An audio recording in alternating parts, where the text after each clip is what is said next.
am not quite sure if we are all here, but we're going to begin. You are in a session called Building Your Own Cage, the Courage to Reject Extractive Systems. And so the way that I've envisioned this working is I am going to give you a presentation. I'm going to talk about some things. I'm going to share some experiences. Then I'm going to leave room for us to have a conversation about what it looks like to build up the courage to reject building your own cage. So I see that we're still gathering. So I think we're going to slow down a teensy bit to make sure that we do get everybody on board to begin with. So let's start with a warming exercise.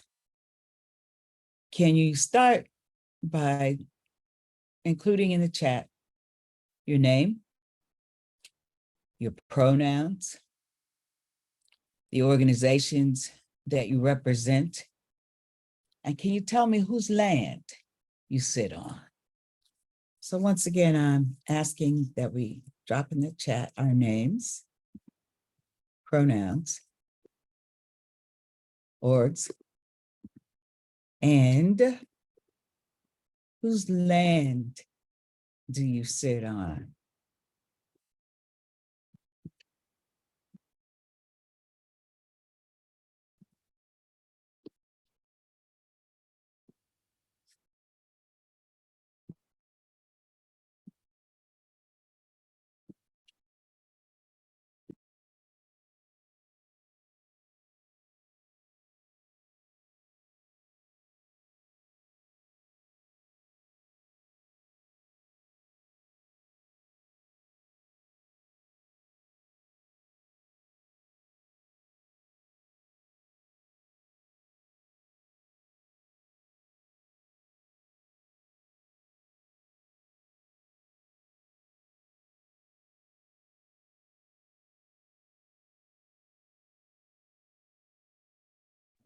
Okay, I see a couple of people checked in.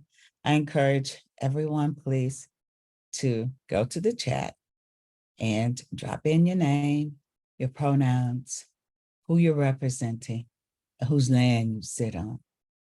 It's important to know who you're in the room with. I like to know who I am in conversation with. And so we are going to have a session in which I have some information that I came to share. This is very much an exchange. And so it's also important that you know who I am. So my name is Dr. Ayodele Nzinga. I sit on unceded Ramaytush and Lishan Ohlone land in Oakland, California, in a part of Oakland that is called the Lower Bottoms. It was formerly known as the Harlem of the West. And I refer to it as center of the universe for a number of reasons, some of which I will share with you in my presentation. I represent the Lower Bottom Players, which is a nonprofit theater company that is entering its 24th year. And I represent BAMB CDC, a community development corporation founded in 2016 to activate this city's only formally declared cultural district. I am a full-time independent artist, and I, at the time, happened to be the poet laureate of Oakland, California. So I do a couple of things. One of the things I don't do is a 9-to-5. I actually work much longer than 9-to-5 because I run 2 nonprofits and an independent arts career. I discovered a long time ago, I actually was unfit to work a 9-to-5 in predominantly white institutions. It was very easy for me to get jobs. I am dripping with charisma, as you can see, well-spoken, charming. So it was easy for me to get in the door. I knew how to play the game. Once I got in the door, It's a part of my nature to be curious, to really want to contribute. I'm loyal by nature. So I always want to make a contribution to these spaces. So I would begin to pour myself into them, and I would begin to hit the boundaries of what these institutions were. Normally, they're focused very sharply on their own bottom lines, and people don't figure much into the equation. It would take me a while to figure out that I am not comfortable in places that are focused on material, and that in my world, it is human-based, people-based. All I knew is that as soon as they found out who I was, it was like they discovered I was Black. And, they were extremely sorry for having made such a grievous error. How did they let me in the door? And they would find reasons why I should not be inside anymore. And I am not a very fireable person. I am an overachiever. So this would usually involve periods of making me so miserable until I would walk away. And then I finally understood I wasn't happy in those spaces because my spirit didn't fit in those places. And the way I was centered as a human being, there was no way I could ever thrive in those places. So building your own cage.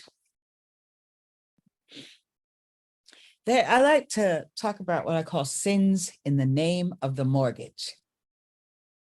So you don't have to tell anybody, but you could just tap the inside of your own wrist. If you work for an organization that has policies that you are at odds with, or if you've ever made your living by doing something in which a common thread was telling the public, well, I'm sorry, it's just my job. I'm sorry this is happening to you. It's my job. So I call those sins in the name of the mortgage. There are some things that I cannot encourage people to do and feel good about it. There are certainly things inside my own family that I did not raise my children to be a part of. I do not encourage military service. I would thoroughly discourage any of my children going into law enforcement. I have told them from the time they were old enough to understand that this is what mommy does for a living, that their job is not actually to work for somebody else, that their job is to found something, to fill some need in their community, and then hire people that look like them. Now, this has not been a perfect mission in that respect, because what we do in life is progressive. We hear something, it takes hold in us, it activates at some point, then we hold the intention to act on it, and then we come to the part where we actually act on it. So it's interesting for me to see, having seeded that in my community and in my family, how it has taken hold and how it's carried. So sins in the name of the mortgage are jobs that inhabit the thriving of people that look like you.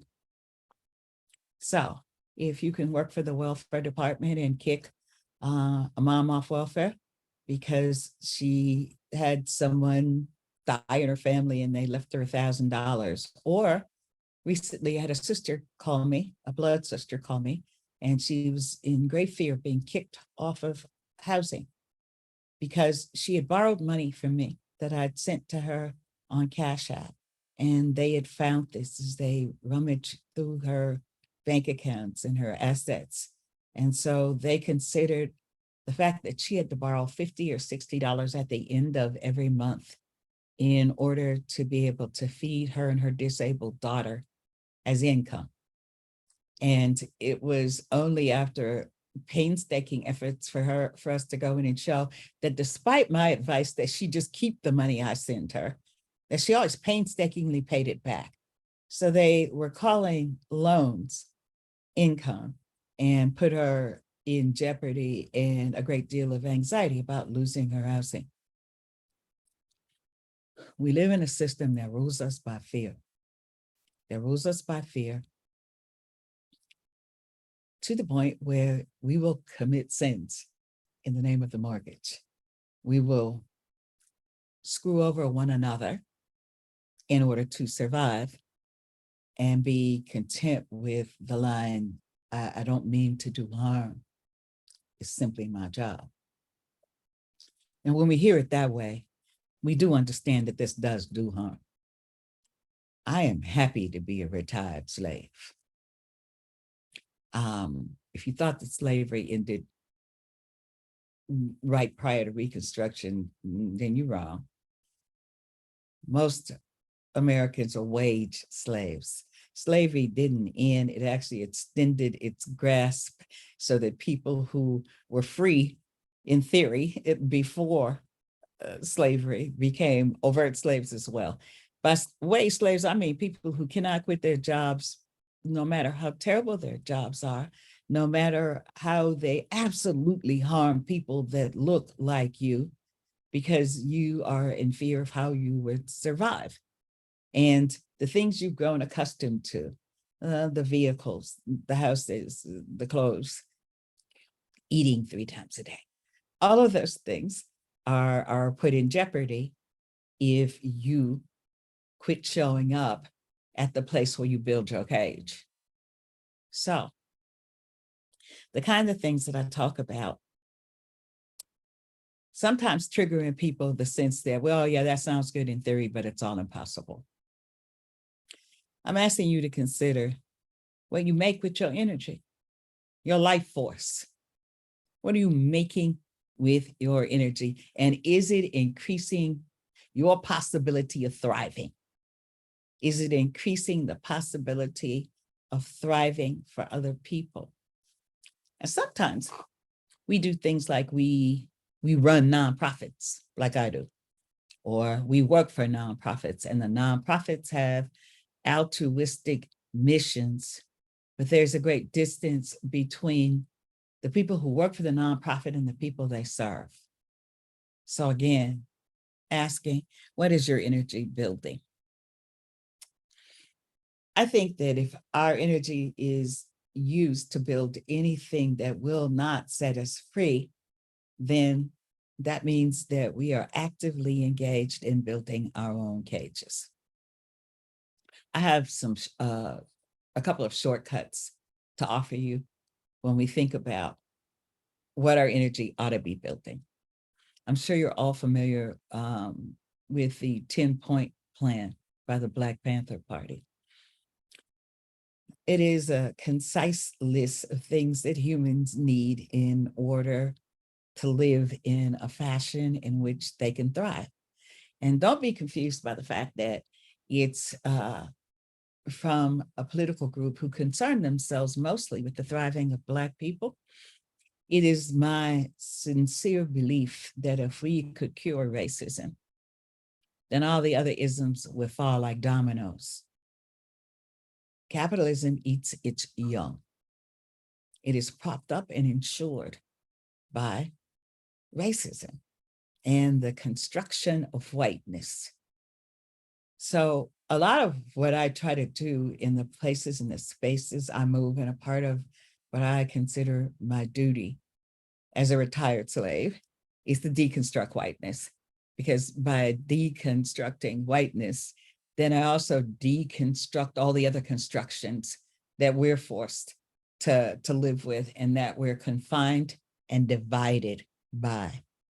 The strength in capitalism and white supremacy is also the ability to divide us. You'll hear me talk a lot about Black folks. Look at me. I talk about Black folks because that's what I know best. But again, I posit that if we were able to eradicate racism, all of the other isms will fall like dominoes. Black people can't have what everybody can't have. And so therefore, if you take care of the least, if you lift from the bottom, then everything moves. And if you're waiting for someone else to come and lift us, I would actually asked you just to think, have common sense. How long have we existed in this configuration? And my folks arrived here as a commodity. We were the original stock traded on Wall Street. And here we are centuries later. And one of the things I'd like to mention is the persistent wealth gap between white and Black communities. It's a persistent gap. It's existed in almost to the same percentage point for decades.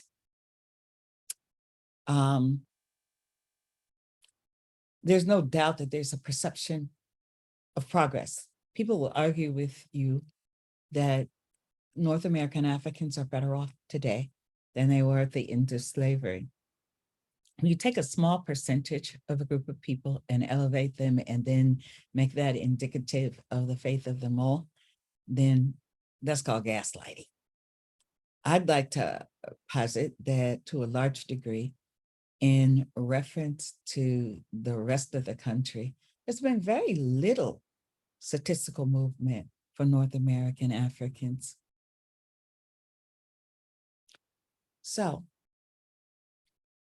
is that because African Americans are somehow inept? I'd like to point out a couple of things that sort of refute that. Going back again to the Black Panther Party, who were declared as so dangerous that they needed to be eradicated. And there are all kinds of things that fell off the back of the event of the Black Panther Party's being of service, underlying being of service. Because if you're wondering how you get out of these extractive systems, I am going to suggest to you that you find a way to be of service. Them being of service allowed oppressed and marginalized people not to have to depend solely upon the mechanisms of capitalism, which are intent on keeping you bound. That's what made them dangerous. Free breakfast programs, free medicine, that's what made them dangerous. So think about how being of service could be such a dangerous thing. You could be targeted for death in this country. That's not the only time it happened. There was a Black community called Rosewood in California that was predominantly Black, and it resembled another Black community in Oklahoma, and it was known as Black Wall Street. Now, what these two places had in common is that they were populated and the majority of the businesses were owned by Black people. People who came directly from a lineage of slavery, who were suffering supposedly from being segregated, so not being allowed to fully profit off capitalism in the mainstream. So you could have wares, but you couldn't sell them, or you couldn't enter into the places of commerce where things were sold. You were confined to neighborhoods and confined to quote unquote being with your own kind. And both Rosewood and Black Wall Street were tremendously successful, prosperous, and provided a way for a number of North American Africans to live in non-extractive systems and to support entire communities. They bombed Black Wall Street and they burned Rosewood to the ground. And they targeted the Black Panther Party for death. That should explain to you the power of being independent. If the system of capitalism would like to keep you so entrenched until the leaving and becoming independent is somehow considered subversive or dangerous. I'd like to submit that for North American Africans, each of the examples I gave are examples of the height of self-determination in this country. It was when we demonstrated that we were able to care for ourselves. I'm talking to you from the Harlem of the West. It's a red-lined area. This portion of town was built in great part by Black money, people coming from the South to work at the shipyard or that worked for the rail station. And they were redlined in this community after the war and were only allowed to buy property here, and banks would not loan money to them. So as an example of internal commerce, people pool money, people borrowed money, people loaned money and built the Harlem of the West. At one point in time, there was everything in this neighborhood that you needed to make life, and it was all ran by Black people. Gentrification has come for this area, and this neighborhood is being remade by people who have the power to remake community with money. So it's a good time to be free. We're in flux again. We are at an odd point in history, and it was underlined by COVID. The world shutting down for a couple of years gave people a chance to look at how they were living. And a lot of what I'm saying is not news to you. These are things you instinctively know, or you know because it's part of history. But you operate it without a lot of thought about these things, as if there wasn't any other way to go about us surviving. Before COVID, when the world shut down, we got a chance to breathe and to consider that the world can run without you showing up at a place from 9 to 5 every day. You got a chance to look at what the theft of your labor meant to you, your family. Perhaps you got a chance to consider what it actually cost you in terms of your health. Marginalized people die earlier. One of the reasons you die earlier is because we're considered commodities. And just like your refrigerator has a shelf life, or a light bulb has a shelf life, to capitalism, you have a shelf life. We got a chance to think about things like that during the shutdowns in COVID.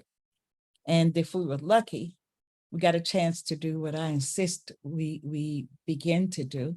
We got a chance to reassess things. We got a chance to actually think about the finiteness of life and to wonder about things like wealth. What actually equates wealth to you? You drop it in the chat right now. What does wealth mean to you? Okay. So how much money is it? Or is it money? Define wealth.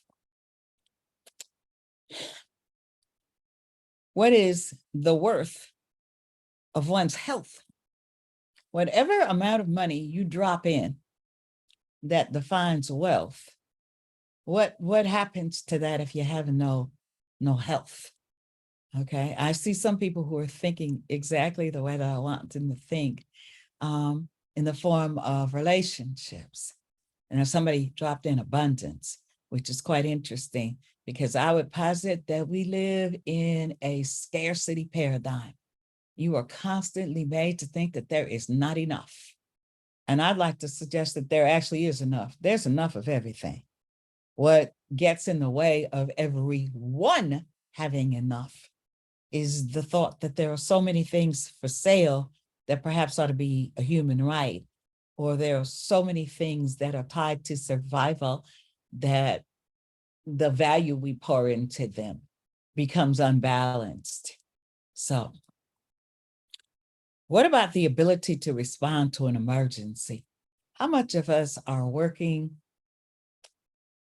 giving our labor away to build other things, sometimes things that do not support the thriving of people who look like us, and we have no ability to respond to an emergency? How do you measure success? What makes you successful? Again, is this tied to some amount of money? Okay. Someone said wealth is freedom from worry. And I'd sort of suggest that's the ability to respond to an emergency.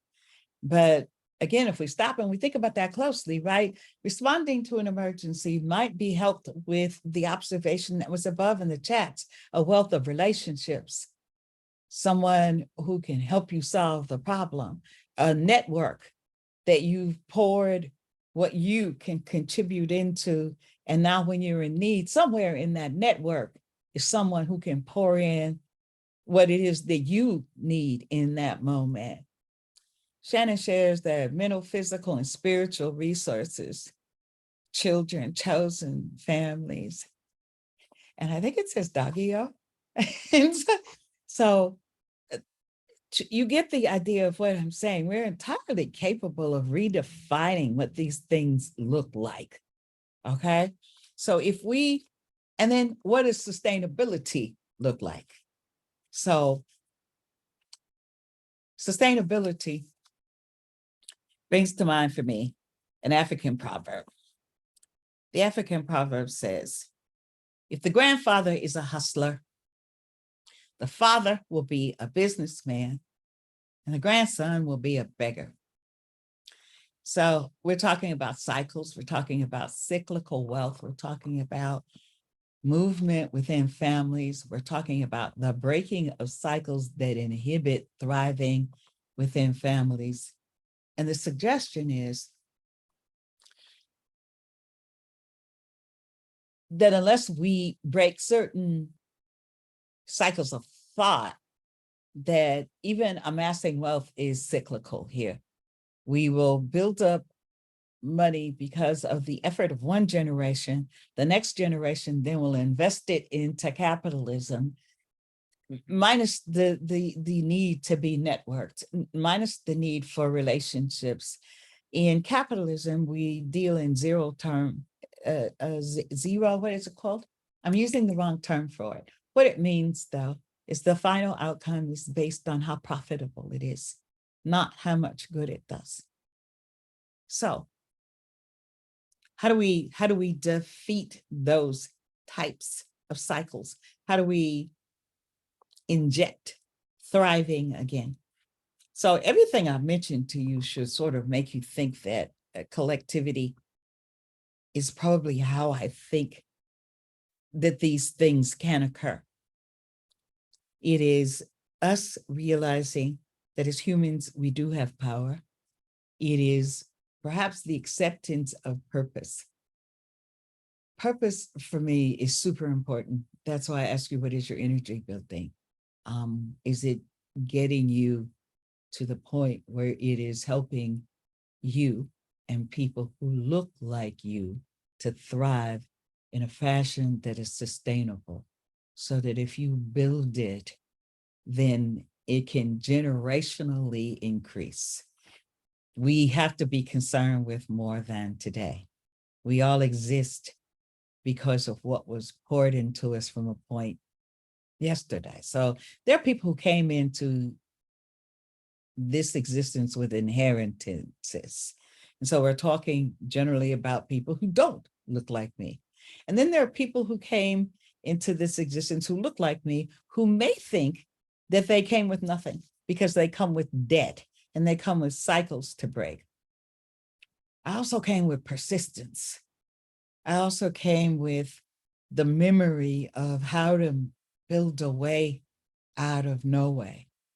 I also came with the courage to do what I strongly advise you to do if you find yourself still committing sins in the name of the mortgage or tied to an extractive system in which you actually go to work every day and build your cage and build a cage that'll hold your children. If you're ready to stop that, I think that you're extremely brave, because that's extremely scary. I told you I run 2 nonprofits and I'm an independent full-time artist. That wasn't always the story. I lived in Section 8. I got a welfare check at one time. I raised a house full of kids, and I woke up one day and I tried to figure out how to be successful. So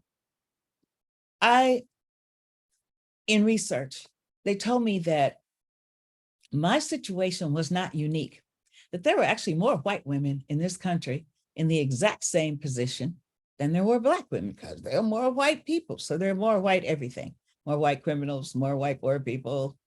So they told me that the difference between the experience I was having and the experience that my white female counterparts were having is that my white female counterparts knew how to elevate themselves out of poverty. They used that time to access programs, to go to school, to pull every lever that they could to then elevate themselves. So I set out to do that. Now, this was after I realized I could not work for 9 to 5 places. So I am now living off a welfare check and trying to better myself. It was a horrible experience in many ways. School is a brutal place unless you have your head tied on right. It is their graduate programs is their last pass at convincing you, if you assimilate thoroughly, that you can pull yourself up by your bootstraps. I assure you this is an impossibility if you have no feet. Also, I found that it wasn't working out for me like it was working out for the white ladies. First of all, the white ladies were not prepared for my reality. And we went through a lot of white tears and a lot of me needing not to bring my reality into the learning space because it made others feel unsafe. That taught me things. Also, I, at that period in time, my children who were home while I was in graduate school alone. And every time I would enter my driveway, I would find the police. So my family became targeted by law enforcement at the same time. So on one hand, I'm trying to drag myself up out of poverty. And on the other hand, I am terrified to leave my children alone. I also have the biggest case of housing insecurity because I'd had a bout of homelessness and I was terrified that if they could make any sort of bogus charge against my children stick, that I would lose my housing. So my way out was actually an engineered escape. I went to work for a nonprofit that built me a theater. And I went to work there free. I went to work there free because then I could tell welfare that I was working somewhere 20 hours a week and they wouldn't demand that I give away free labor in order to continue to receive a welfare check that was too small to raise my kids off of. I used that theater to facilitate artists like myself. I built what I didn't have. Every job I've ever had since that point in time I made. The motto of my theater company is we build what we need from what we have been gifted. There was a period of time in which I took what I will call reparations because we applied for grants. I had an angel there that poured into it. It still was a cage. There were limits, there were boundaries because I was dependent upon someone else. And so the short hack to the story is I moved away from the place where they built me a theater, moved down on Broadway in Oakland. That's a good place for a theater to be, on Broadway anywhere. And began to not only direct my own work, but produce it as well and provide opportunity for other people who look like me, other people who were performers and couldn't find enough Black houses to work in, people who needed spaces in which to sharpen their craft. I built a whole career around this theater company. And for a long time, I struggled off really, really anemic budgets because even striking out and building my own house, and I'm making it sound a lot simpler than it was. I told you in the beginning, if you work for yourself, you're gonna work longer than 40 hours a week. The difference is what you're doing with your energy and how you're affecting whether or not people who look like you thrive. And it really is true. If you do what you are meant to do, what your purpose is, and something you deeply love, it doesn't feel so much like work as it feels like a lifestyle. I was content running the oldest North American African theater company in Oakland until gentrification hit here so hard, until it was becoming impossible for people to stay put. And so, again, because you have to build what you need with what you have been gifted, that's when I founded the Community Development Corporation.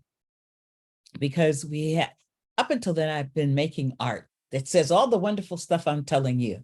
And people would pay money to come in and see it. They all thought I was quite smart, and all the people got paid for acting. It was really, really great.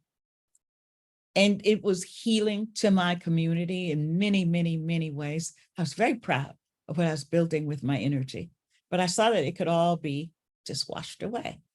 And so we began doing policy work and community benefit agreements, which are a complex thing that if somebody has questions about, you can ask me. But an innovative and a new thing, and what you want to understand most about them is everybody said that they were impossible and that you couldn't do them. The entire concept of a poor Black person building a community development corporation, which is something that is usually built by entitled and rich white people who then want to remake an area, the sheer audacity. There's a Gandhi quote, and it applied here very, very, very well. At first, they laughed at me. Nobody could take it serious. It was like, okay, right. And then they fought me. It was like, who are you from the community to form something? You have no money, but you're standing here in front of City Hall saying how you demand a new cultural district is going to go. So then they fought. The end of that quote, it goes like this. At first they laugh at you, then they fight you, then they join you. The end of this story is that after 4 years, up until 1920, that Community Development Corporation was a labor of love. There was no money there. There were long hours. There was nobody on salary, and 95% of the work done was done by me free. And I didn't bring in a lot of volunteers because I don't believe in volunteerism. You can't ask poor people to work for free to free themselves. Again, there's some sort of oxymoronism built in there. Okay. Work and free should not be in the same sentence. Okay. However, what I have become aware of, the kind of things I talk about engender existential fear. We get worried about how we're going to survive. There were people who told me that we had to play nicely with politicians because if we didn't, how would we survive? How could we have a community development corporation with no money? How would we survive? What we had was integrity. We didn't fall. And I poured into something that was invisible long enough that other people could see it. So $30,000 in operating capital from 2016 through 2020. When I woke up yesterday morning, that Community Development Corporation had a little over $250,000 in the bank. And I was in the final stages of a conversation with a major foundation about the terms under which I would accept $1.3 million over a 2-year period. That was when I woke up yesterday morning. When I went to bed last night, I had also accepted another $750,000 over a 3-year period. So that means like $1 million a year for the next 2 years. And so that's what that energy poured in did for that Community Development Corporation. So I went from working in 9-to-5 situations in which, like I said, I kept feeling like I was getting outed over and over again, to making jobs for myself and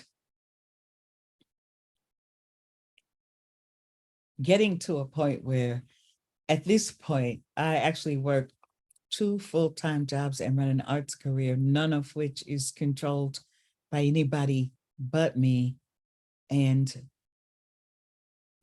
weather the existential storm of how do you survive? And along the way, the person who suggested relationships along the way, I learned to lean into relationships over transactions. I learned that power, true power, which is something that's garnered from relationships and by consensus, by people being willing to work with you, being willing to work for you, and being able to work together to animate ideas or things that they say are impossible. All of those combinations get you from being in fear of how you're going to survive to sitting up in front of a bunch of really, really bright people, getting ready to open up the floor to ask you to join this conversation about extractive systems. I want to know how you feel about what I've shared. I want to know where you have questions at. And I'd like to know how this can be helpful or applicable to where you are right now in this second. And so that's what we're going to do now. We're going to transition. So first of all, are there any questions?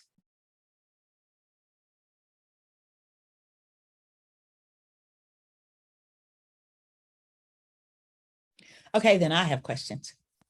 I know that you work in some different places. I'm going to go back up here to the top because I very sneakily gathered that information when we checked in.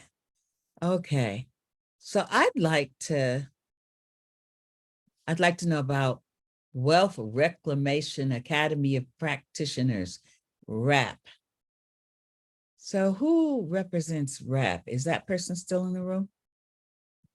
Sounds like an interesting place that is trying to help people not be unintentionally linked into extractive systems. Okay, so this is the part that becomes interactive. So I have a new message. Let's see. I feel like quitting my job and starting my own org is exactly what I should be doing. Okay. That's a tall thing. I want you to know that you will work harder than you have ever done before.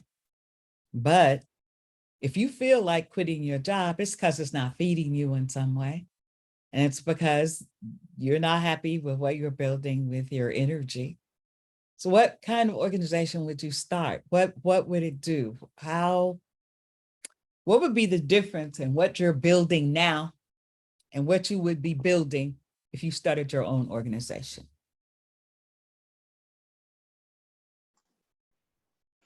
I actually quit in 2019 and loaned my skills to a local mutual aid organization to help folks navigate the system. I'd done HIV work for a long time, and folks during the pandemic needed to know how to get resources, and I had that knowledge. I don't have money to give them, but like I have skills I can share. I've started a community safety and rapid response group. We do peer support for folks who have experienced a suicide loss. We do a lot of safety. We do a lot of helping, like right now I'm helping some parents groups build a strategy on how to fight back against a really oppressive rural far-right school board. So really skill sharing with organizing HIV work and harm reduction is what I do.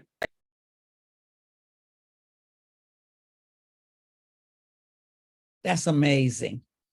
That's absolutely amazing.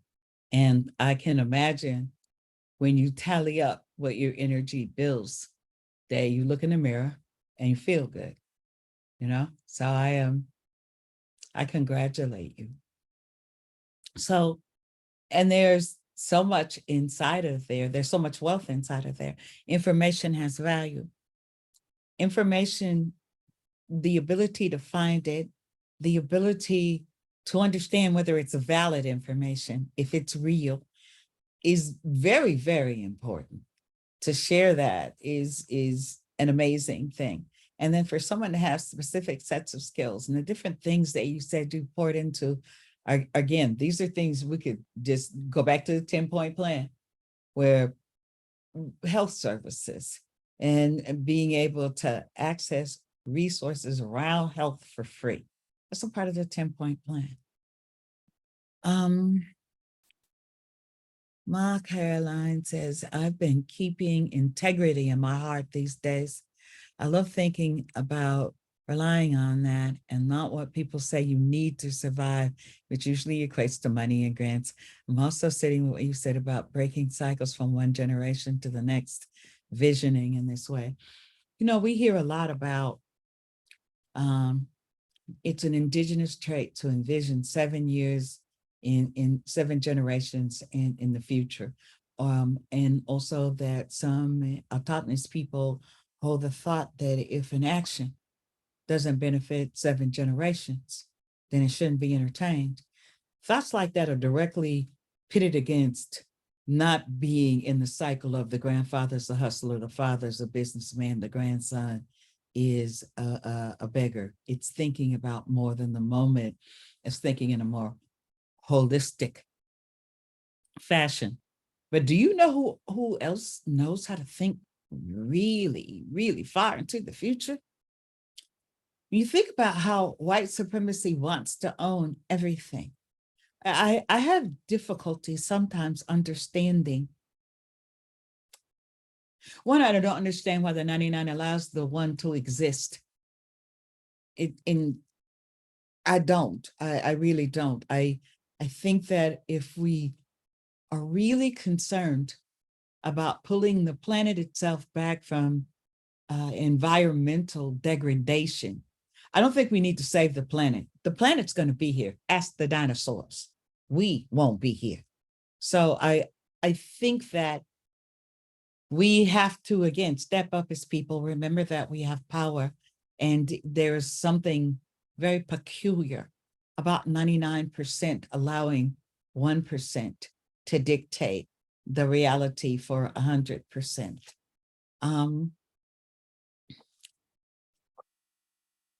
And thank you, Neha, and have a wonderful day. I sort of interrupted my train of thought of the idea of breaking cycles and visioning. White supremacy sees infinitely into the future. The danger of capitalism ultimately is capitalism is a shell game. It requires a new market. This is directly correlated to the fact that you call customer service somewhere and you get someone with a delightful accent from someplace else who says their name is Bob. This is because Bob would like an iPhone too. And so this is capitalism creating new markets in different countries to bring new people into the shell game that ultimately ends with one bank buying the other bank, and then it's over with. These things are material based. The problem with things that are material based is there are no garbage cans on Earth. There are no garbage cans on Earth. Again, common sense. If we keep making things and putting them in landfill, and it's a finite space, a finite blue ball, in the end of this, where do we live? Where do humans live? Do we build tall towers that are stuck in the landfill that is our own waste? Do we shoot it into space? We need somehow to disrupt the trajectory, the material-based trajectory that we're on, the trajectory that somehow separates humans from animals and the environment. We're all a part of nature. We are all interconnected in a fashion that if we cannot understand that, then we're going to continue to destroy that balance. So, do we have other thoughts that we would like to share? Are there any questions?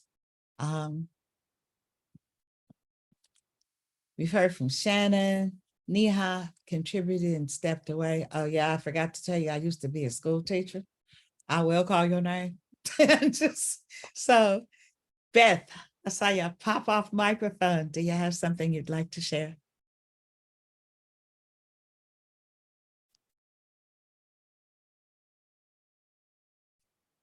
How can we stay in touch with me? I am going to drop my email address into the chat.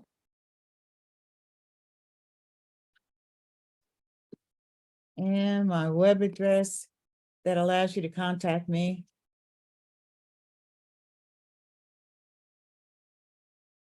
And on all social media, I am Wordslinger, just like it says in the email address. So it's Wordslinger on Twitter, Wordslinger on Instagram.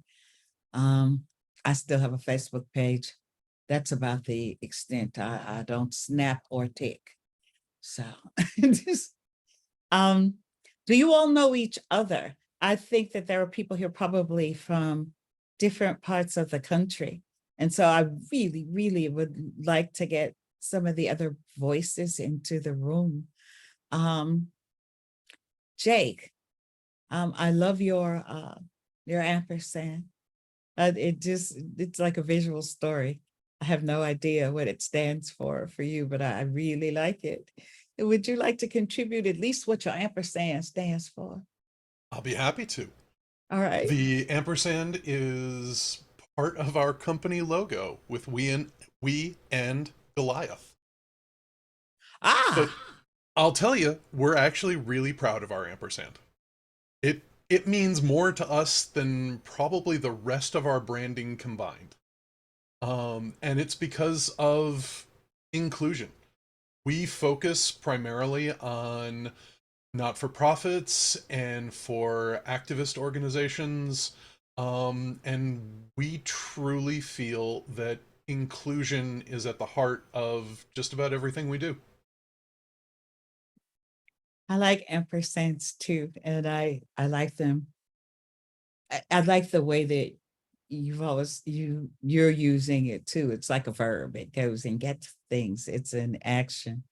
I always like it when people want to make a decision about something and the answer can be yes, and we don't have to choose. We can let it all in.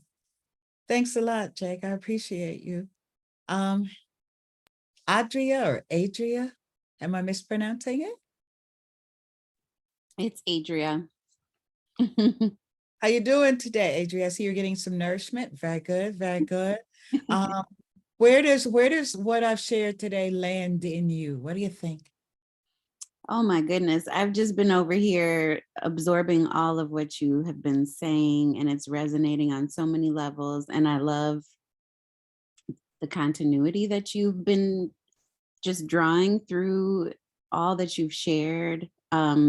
Similar, you said it at one point, like these are all things that we know, but may not have connected.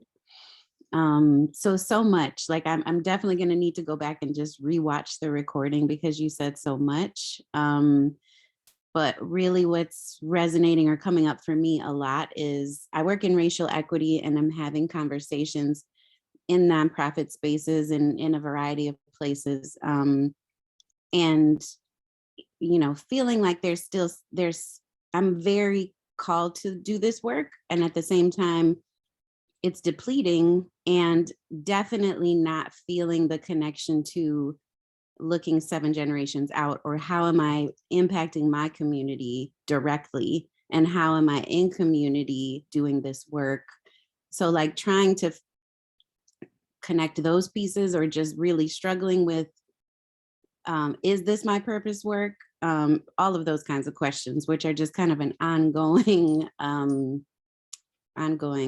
questions in my mind, I guess. So your diversity work, is it at a predominantly white institution?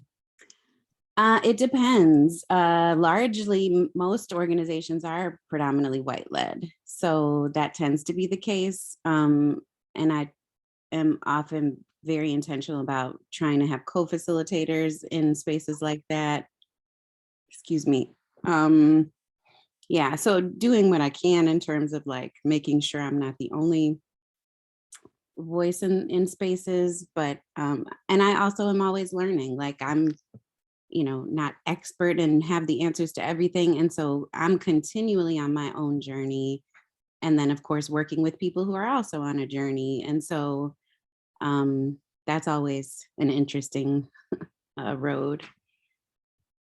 I always find it interesting in rooms where, first of all, I'm interested in, did your business tick up during COVID? During COVID, everybody wanted to talk to Black people. Black people got all kinds of interesting jobs. I'm share a secret with y'all. Some of the Black people ain't got them jobs no more. They brought them in because you were supposed to have all the answers. I know I got a couple of commissions, and I sometimes irritate institutions because I'll take reparations. I will take your money, but I have integrity. I'm only in one conversation. So I asked at one major institution, so explain to me how you're giving me this nice commission, how I'm supposed to solve environmental injustice and social inequity in the space of an academic year. And this has not been solved by white America in how long? And I've got 9 months. How exactly is this supposed to work? And then there are the spaces in which they say, okay, we tried. We bought in a diversity person. They wrote a handbook. Now we are gonna study the handbook, gonna take it into consideration. And now we no longer need a diversity person because we've got a handbook that we can safely ignore if we could just get you about the door. Are any of these things resonant for you? Yes. So I've been doing this work for 4 years. And so, as you've stated many times, it's scary to step out and do your own thing. And, through that process of just building to the point I'm at today, luckily and gratefully, I'm able to refuse projects that don't result in a tangible outcome of some sort, like an actual impactful outcome. I'm not doing handbooks. Like I'm not, so there's it's evolved, but absolutely earlier in the journey, I mean, you being asked to come in and do racial equity work, but within a box, like that in and of itself is like a smack in the face, right? So yeah. Thank you. Thank you so much. And I'm glad that you acknowledge that it's a journey, that it's taken time. And my thought is that having integrity, the ability to turn down things, is you defining them, what your energy is going to build. This is you reclaiming your time and your energy and allocating in a way that helps people who look like you thrive. And so again, that's walking in the other direction of building the cage. I'm deeply appreciative of you. So we have people whose name I have not called, but Holly put herself on camera. She wants to talk to us. Yes, Holly. I want to make sure I'm visible and not just, lurking. So I put in the chat that I'm just kind of sitting with all of this. I work for the University of Minnesota Extension, and I am the program leader with our leadership and civic engagement team, and we're doing leadership and civic engagement programming out in communities. And so we are trying to do our work differently, and I need to keep learning more about how. And so I'm sitting with a lot of the things you're saying, and I haven't figured it all out yet. I'm just trying to think through how some of this connects with and how we uphold all of these voices and do all of this work at the same time that I'm working in our existing systems. So a couple of things I just picked up on is how, one, whose work is it? And if you are doing all of the work, I just want to repeat back to you what I heard. I want to reflect that, okay? And the questions I would have is, you heard my resistance to someone giving me a pretty decent sized check and then giving me 9 months to solve all the problems of the world. So I would ask you then, how do you hold the fact that a university is an abnormality within a place? It is not the fabric of the natural, that most of the inhabitants of a university are transient. There are students who come into a place and they leave a place. You kind of like politicians. You can only be so important because you're temporary, okay? Even educators, you move around for opportunity. So there are the rare examples of someone who's tenured or someone who spent 30 years in a place and ran a department. So you actually have a voice and you actually are shaping something. Those become a lot rarer. So again, academic staff is slightly transient, right? But we're trying to then make changes in a place around you that isn't transient. People are living there, dying there. They go to visit the graveyard, there. And so what part of the work is prescriptive and how much of it remains prescriptive, no matter how hard you try to say, no, we're out in the community. And so we're engaging the community in civic engagement. At some point in time, you got to make yourself invisible. Let me tell y'all something about allies. If you guys are talking and using the term allies or working with people who want to be your ally, please consider what an ally is. Are you a foreign country? Are you something that is outside of the thing that wants to join you? So that sounds like a cancer or something, it's outside of you. It's not natural to you. It want to join you, okay? I don't work with allies. I'm looking for co-conspirators. You got to have blood in the game, okay? I can't fail. We could fail. If the university and that community are going to collaborate, none of the metrics can be that a piece of programming put out in community and community failed to meet the intentions. That is never, ever actually what happens. Y'all failed. Everybody failed there. Community failed to tell you what they really needed and how BS sometimes these structures are. And you have to remember about the survival technique. You have to understand, I will show up and take your money. I need to pay my rent. But how much change I can actually make with it then becomes another thing. There's a tendency in almost every marginalized neighborhood that I have privy to. Something new can come in today. We don't trust you till you've been there about 7 or 8 years. We see too much come, too much go. The relationship between educational spaces is usually a super extractive one, in which research benefits the researchers, the institutions, the funders who get to throw money into these situations to protect their own wealth. And because we both know that research can actually prove pretty much whatever point you want to make, then if it's not coming center in community, if it is in any way prescriptive, then what we have is a bunch of people, a bunch of missionaries who know best what's good for the natives. And that ain't really good for nobody. Because at the end of the day, capitalism and white supremacy, it's not even good for white people. It's not good for anybody. So how do we, and that's another thing, we trick ourselves sometimes. Bell hooks, is it bell hooks, the master's tools? If it was ever a question, the answer is nah, you can't change the master's house with the master's tools. It will only build the shapes it is built. That's why I keep calling this an existential thing to a certain extent, because I'm asking you to walk out to where there is no ground, to exist in the liminal, because you can't keep using old tools thinking you're going to build new things. I've been corrected in some rooms where people tell me we don't have to build all the tools.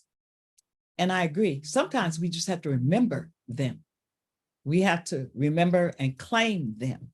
And in the places where they've been marginalized, in the places where they've been hyphenated, they've been made folk art or those types of things, we take back that expertise and say, no, medicine is medicine.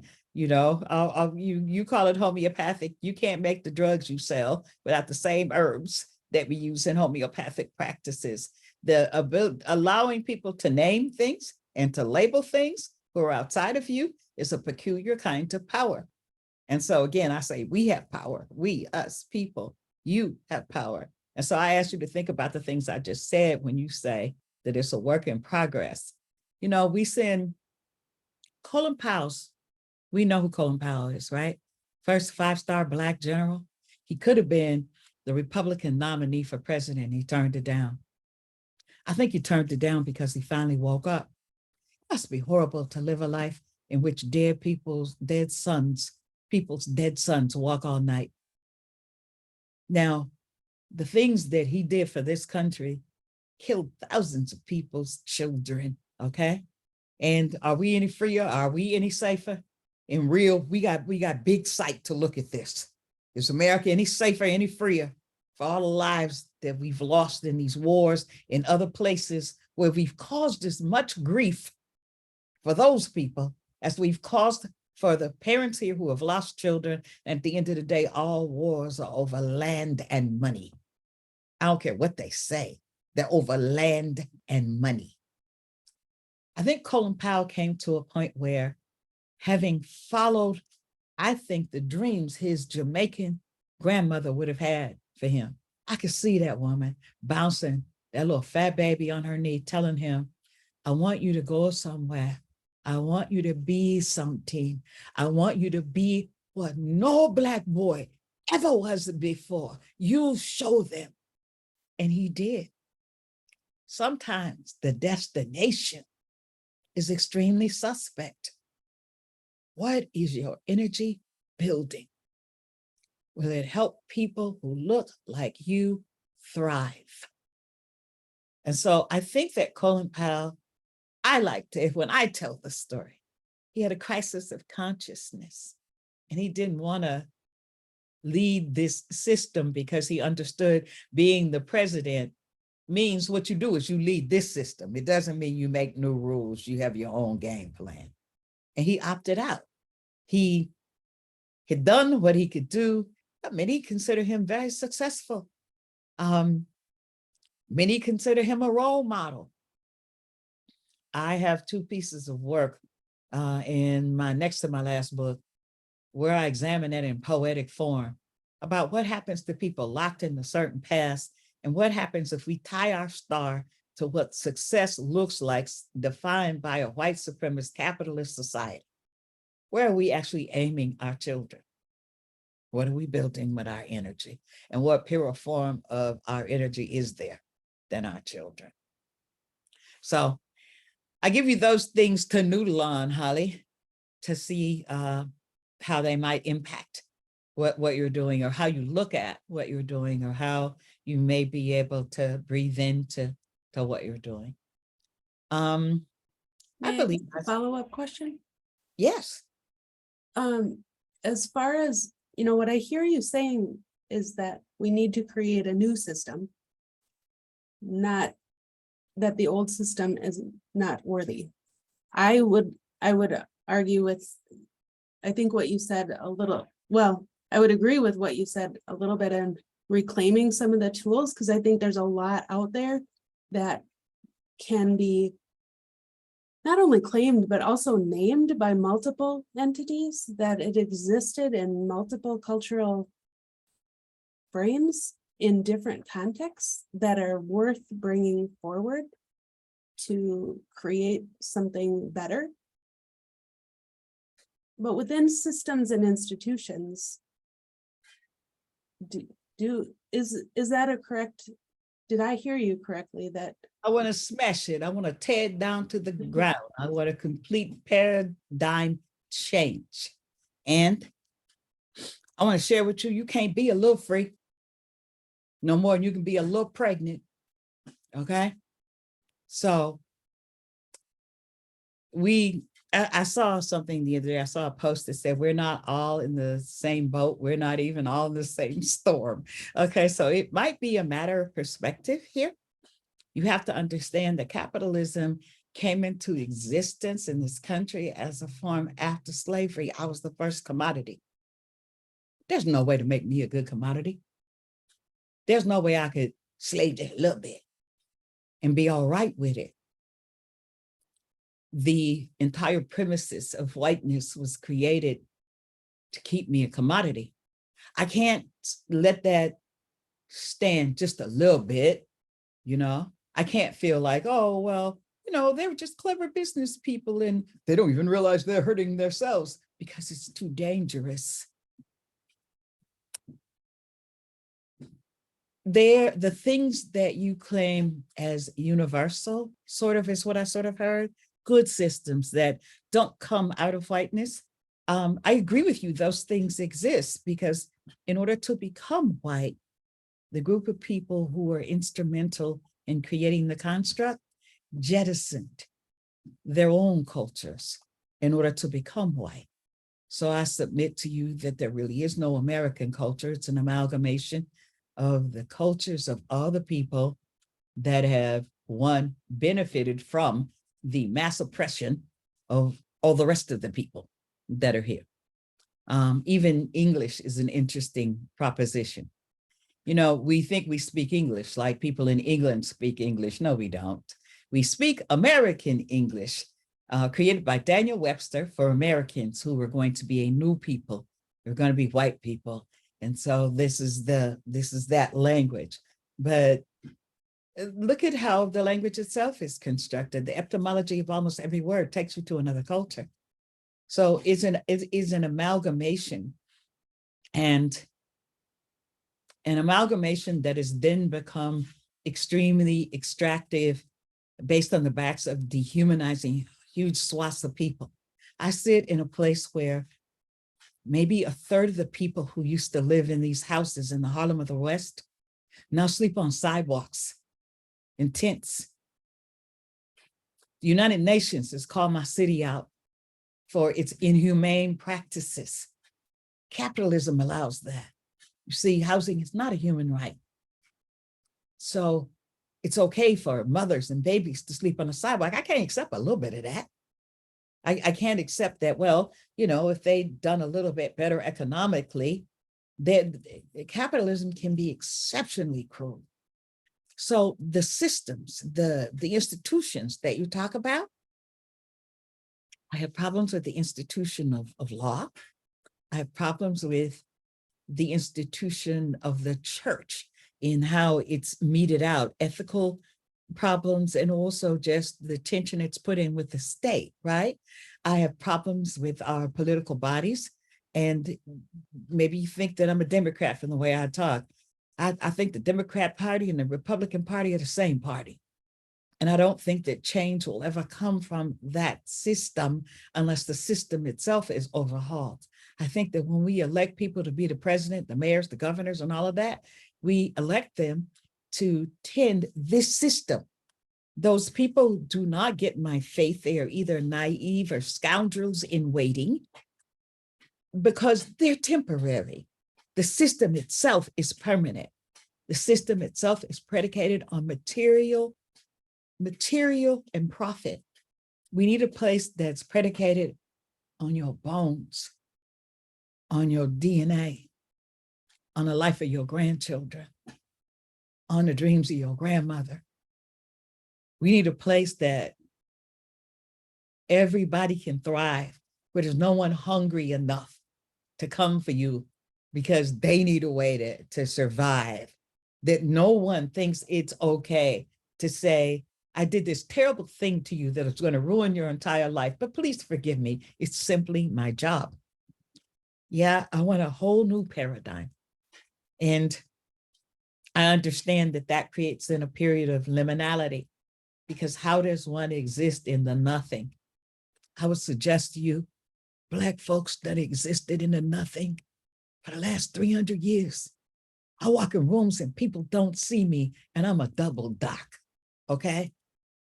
I can buy and sell people who look at me as if it's okay to stand in front of me in a line or to speak over me or to tell me to calm down on the phone when I insist on being heard.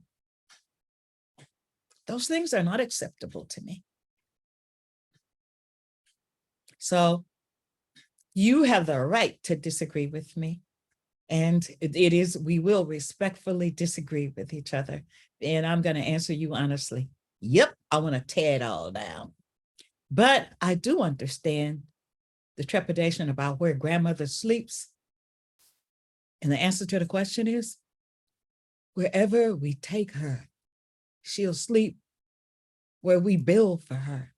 She'll eat what we grow. And if we keep using the excuse of where will grandma sleep, then we will never be free. I admit to not knowing what the answer is, so.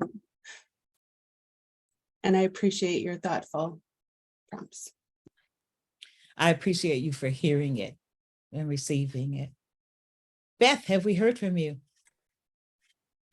No, I was late coming in, so my apologies for that. This has been a 4-webinar day. But just appreciation, and so much is resonating with me for 2 reasons. One, my aunt runs a community development corporation in rural North Carolina. And 2, I do education policy work, and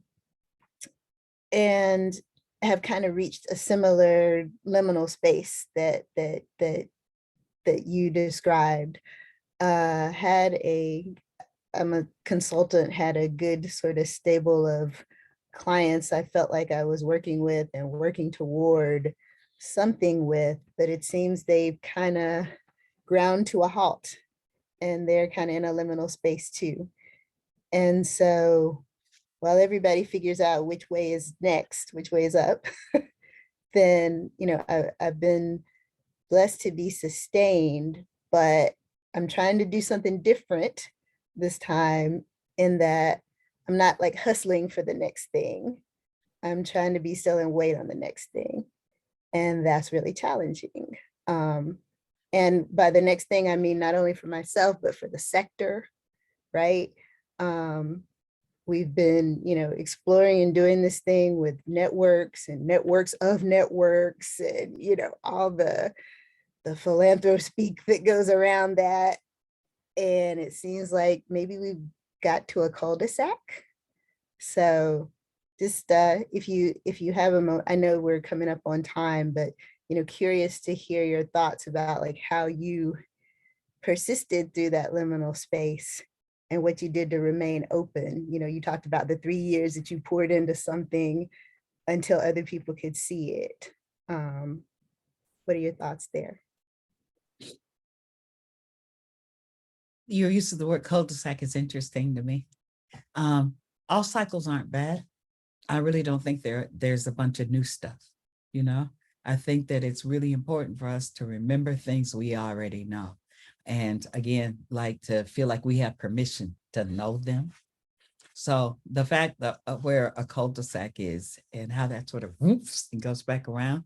So I wonder what is to be harvested from where you have been. And I wonder how that harvest would then influence what the next few steps are. There's a great deal of wisdom in stillness. There are geniuses who will tell you that as long as they're at the board with the chalk flying and, wiping out the equations and writing more, you keep hitting the limits of what you know. And that sometimes when you let go and you be period, be with your purpose, be with what it is you're doing. In that stillness, the next step will announce itself. I actually think the universe talks. Okay. I mean, I know it might sound hokey, but I told you this is about accepting what you do know. We all have instinct. It's all worked for you before. You've all had the thought of, oh, I shouldn't go here, and then had a flat. Or, oh, I should have went here. And then Oprah gave everybody a car, but you wasn't there. Okay, that's all happened to us, right? So the idea of knowing where to come next, and the universe talks in synchronicity. When the same thing, the same line, the same thought comes to you from different directions, from different workshops, different people. All of a sudden, the lady in the bank behind you talking about the same thing. That's called confirmation, okay? But you have to be quiet enough to hear it sometimes, you know? If I was in a room full of spiritual people, I would tell them, you yell at God so loud until you can't hear what he say back. You got to be quiet sometimes and listen. Fear is interesting. I wish you better rooms to inhabit. Try to replace your fear with boldness. Try to replace your fear with literally speaking what will be next. This is where we're going to go. This is what we are going to do. And I came in a room telling you, build what you need with what you have been gifted. That's that idea of tapping into that purpose. You came here with a whole set of skills and intuitive knowledge that if you allow yourself to own it, where you go next will be emergent. You will hear it and you will receive it. And then again, that assessment about what wealth is and time and urgency. All these things are things we let other people define for us. How many of y'all walked into the room thinking you had to save the world today because it was going to crash if you didn't? You'll die thinking like that. Sometimes it's not your job to save the world. Your job is to keep it spinning for the next 24 hours. So you got to know what's in your basket, what is yours, and then value what's yours. And Beth, it's okay. Time is tricky. It don't exist. It takes as long as it takes. And things be working even when they don't look like they're working. Okay? So growth, when you think about what comes next and stuff, growth might look like getting more or getting bigger. Growth can also be about going wider, getting deeper, being more immersed, you know? If it's shut eye, ain't sleep. Amen. We are 4 minutes within closing. And I have really enjoyed the time that I have spent with you. I've given you contact information. Please feel free to use it. We're also stronger when we know we're not alone, okay? So there's been a lot of resonance in this room, the things that we've understood together. Holly, I want to keep in touch with you. I want to know if anything nudges your thought, if there's anything that's different after this. So I'm sure if Praxis did not create a mailing list for you to be in touch with the other people who have come to the conference, demand that they do, and they will. And you all have my contact information. Share it liberally. Let's be in touch. Thank you so much for your time today.